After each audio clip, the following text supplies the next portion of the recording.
Bendungan Palesari berfungsi sebagai pengendali bencana banjir, irigasi, perikanan, dan tempat rekreasi.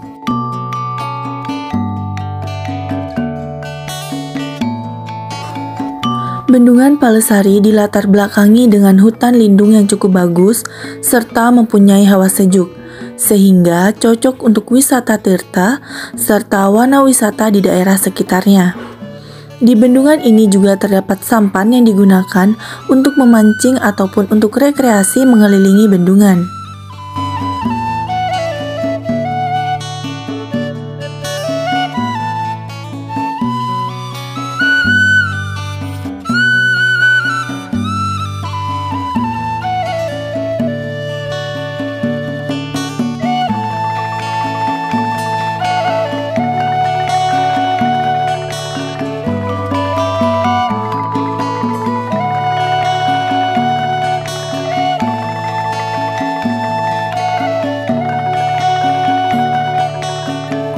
Bendungan Palesari mulai dibangun pada bulan April 1986 yang memiliki luas 100 hektar dengan volume air 8 juta meter kubik.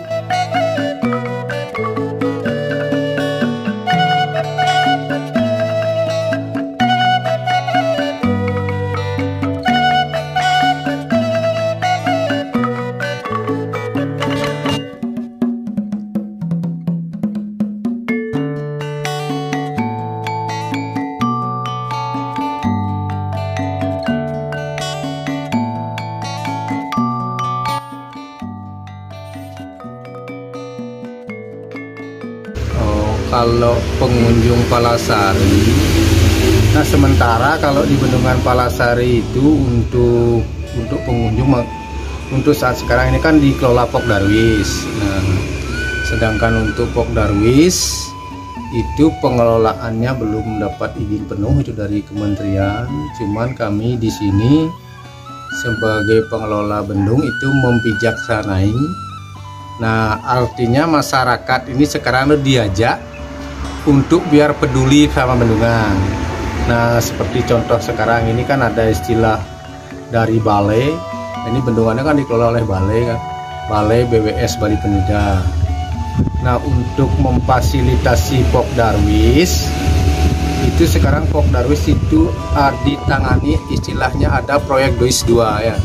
Proyek DOIS 2 itu yang setiap bendung itu diisi oleh fasilitator namanya. Nah, lewat fasilitator inilah nanti para pengunjung ini dibuatkan aturan gitu. Nah, setiap pengunjung itu diarahkan di mana-mana saja lokasi yang bisa dikunjungi, ya istilahnya di mana bisa tempat bermain, di mana tempat selfie gitu ya. Nah, ini sudah dimulai ditata itu mulai tahun kemarin. Nah, sekarang untuk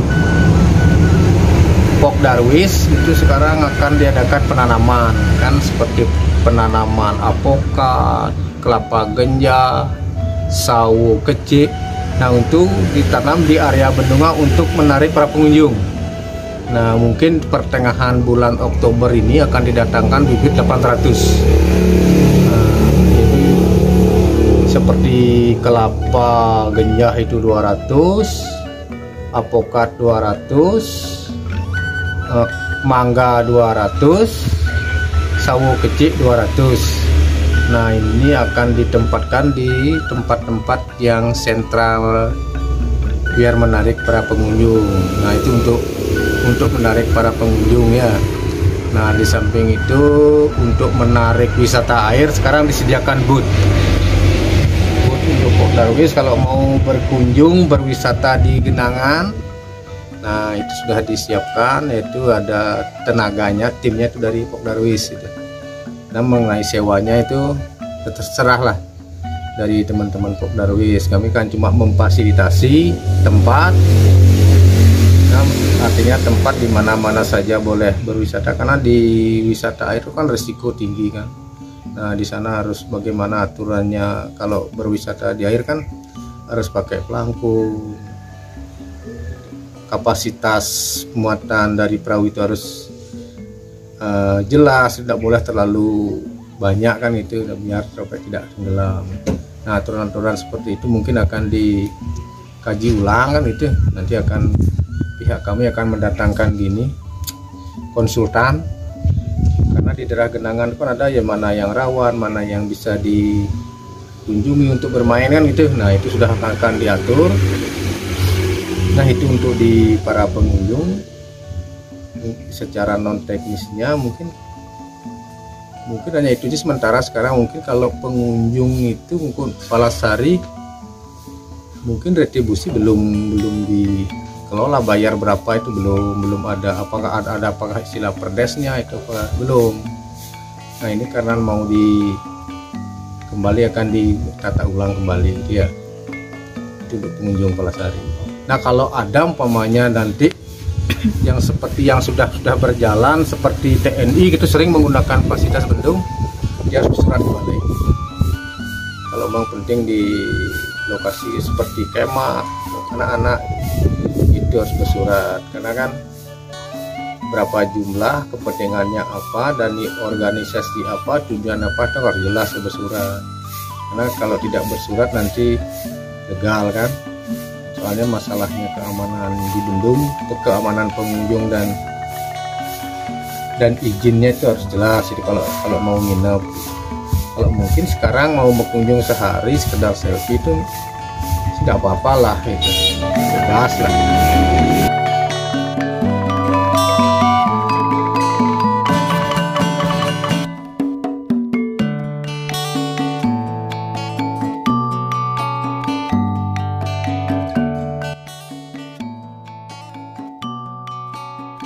Kalau sekarang masyarakat itu udah melalui Pok Darwis. Nah, kalau masyarakat sekarang kan melalui fasilitator yang katakan tadi ya, kan ada proyek Duis 2 ini. Nah, kepedulian masyarakat sekarang ini sudah diatur melalui Pokmas, kelompok-kelompok masyarakat. Nah, kalau masyarakat di hulu bendung, masyarakat di hulu bendung itu kan ada istilah green belt.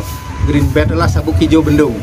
Nah, sabuk hijau bendung yang di hulu ini tidak boleh tandus. Nah, ini mau dihijaukan juga seperti di Pok Darwis itu akan dikasih bibit. Nah, bibit ini dikasih bibit untuk penahanan air.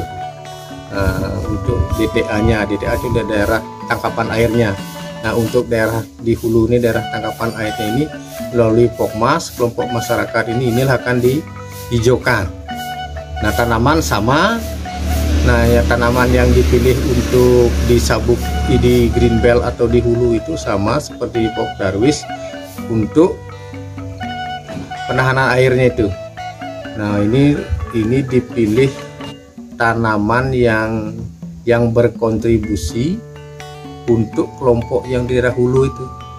Nah, artinya yang berkontribusi artinya mangga. Nah, untuk ketahanan airnya ada, buahnya bisa dimanfaatin oleh masyarakat. Seperti umpamanya itu dah seperti alpukat, sawo, kelapa. Nah, itu kepedulian masyarakat yang akan sudah dilaksanakan di daerah hulu. Nah, untuk di daerah genangan, nah di bendungan itu kan ada daerah hulu, genangan dan hilir. Nah, untuk di genangan masyarakat itu sekarang biar peduli sama bendungan. Nah, untuk di Palasari kalau musim hujan kan ada eceng gondok nih. Nah, bagaimana eceng gondok ini yang membuat kedangkalan di daerah genangan ini, masyarakat udah peduli dia. Begitu ada eceng gondok nanti sama-sama untuk angkut dibawa keluar gitu ya, dari genangan diangkut dibawa keluar. Ini sudah berjalan masyarakat. Nah, kalau masyarakat ingin bendungannya bagus, rapi, akhirnya banyak pengunjung, kan ada kontribusi, mungkin rekreasinya, mungkin bisa jualan di sana kan gitu. Itu yang sudah diatur di daerah bendungan, baik di hulu, di genangan maupun di area bendung.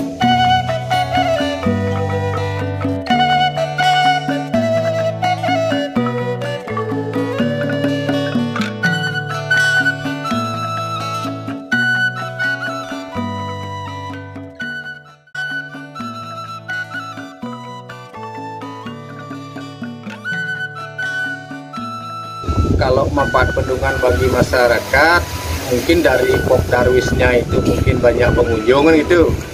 Nah mungkin untuk di daerah genangan kan ada ikan ini. Nah kami tiap tahun dari pihak bendungan maupun daerah dinas perikanan itu nebar ikan tiap tahunnya 10.000. Nah ini biar untuk peningkatan gizi penduduk. Nah ini bolehlah ikan-ikan ini boleh dipancing gitu ya. Nah, itu untuk di area bendungan, untuk di genangan bisa dimanfaatkan ikannya. Nah untuk airnya ini Palasari cuman ada satu manfaat air waduk itu irigasi, itu subak airnya. Nah itu manfaat bendungan itu pertama kan hanya untuk irigasi, untuk mengairi sawah-sawah anggota subak. Nah untuk di Palasari ini ada 10 subak, ada subak blok timur itu 10 subak, blok barat 10 subak, yang total semuanya itu ada 930 hektar yang ke 10 subak. Nah ini untuk turun ke subak ini digilir dia sesuai kondisi air yang dibendung. Kalau memang bisa dalam 1 tahun itu padi-padi ya bisa padi-padi, kalau setahun namanya padi ditambah palawijanya gitu. Nah, diatur seperti itu sesuai dengan pola tanam yang ada, disesuaikan dengan keadaan kondisi air yang dibendung.